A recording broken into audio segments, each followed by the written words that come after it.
And it has to also be emphasized that Russia has a longstanding grievance against NATO going back to the year 1990. The history really is very important here, certainly important to the Russians, and it's important we know about it.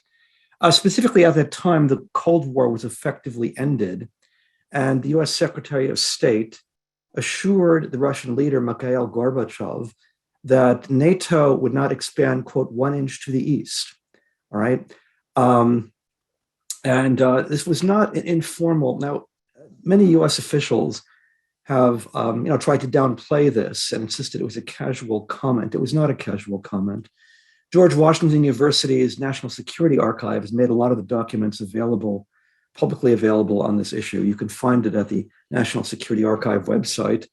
And these documents leave no doubt that the American assurances to Gorbachev were made multiple times at multiple levels, not only by American officials, but also German officials, and that this was part of a quid pro quo, that the United States would agree not to expand NATO, and in exchange, the Soviet Union, it was then the Soviet Union, of course, would agree to allow the reunification of Germany. Germany was at the time about to reunify, East would join West, and it required Russian approbation at the UN Security Council, where Russia, the Soviet Union, had a veto.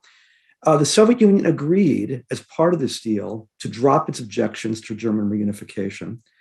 And, they did not vote against it. Germany was reunified. And we now know from the declassified documents the entire time that this was happening, the United States was planning to basically expand into Eastern Europe.